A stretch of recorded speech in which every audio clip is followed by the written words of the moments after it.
The forest loomed ahead, a wall of twisted branches and suffocating shadows. Jacob adjusted his backpack, the straps digging into his shoulders, and inhaled sharply. The locals had warned him to avoid the forest at night, some old superstition about voices that didn't belong to the living. But Jacob was running out of daylight, and the shortcut through the woods shaved hours off his journey. The first mile was uneventful, save for the occasional rustle of unseen wildlife. The trees pressed in closer as he walked, their skeletal limbs blotting out the moonlight.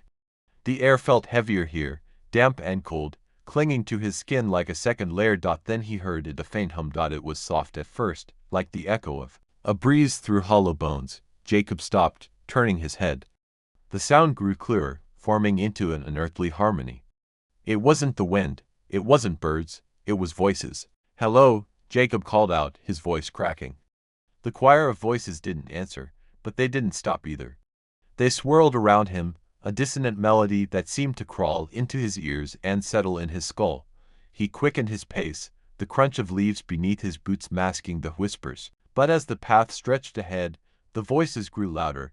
They weren't speaking words, not at first. It was more like a chant, a rhythmic cadence that vibrated in his chest. Then, one voice stood out. Jacob. He froze. His name hadn't been spoken aloud since he entered the forest. "Keep walking," it said, softer this time, almost kind. As Jacob trudged forward, the whispers changed. They weren't just sounds anymore, they were thoughts. His thoughts. "You always knew this would happen," one voice said, sharp and accusatory.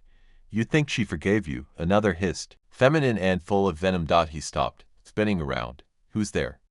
His voice echoed into the empty forest. "We are," the voices answered in unison, overlapping into a cacophony.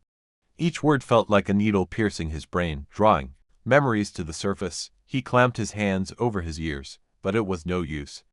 The voices weren't outside him anymore. Jacob stumbled off the path, his feet catching on roots and fallen branches. The forest seemed to close in, the trees warping into grotesque shapes, their bark splitting into twisted faces. The choir followed him, chanting his sins. "You left her to die. You knew the bridge was unstable. Coward." His breath came in short gasps as his past unfurled before him. His girlfriend, Lisa, slipping from his grasp, her scream swallowed by the rushing river below. "It wasn't my fault," he screamed into the void. "It was," the voices replied, unified and unyielding. Jacob stumbled into a clearing, his chest heaving. The voices ceased abruptly, leaving a deafening silence. He collapsed to his knees, relief washing over him. But then he saw them. Figures surrounded the clearing, their forms shifting and translucent. Each one was a fragment of someone he knew, a coworker, a childhood friend, his mother. At the center stood Lisa, her eyes hollow, her mouth stretching into an unnatural grin. "Why did you leave me, Jacob?" she asked, her voice a harmony of the entire choir.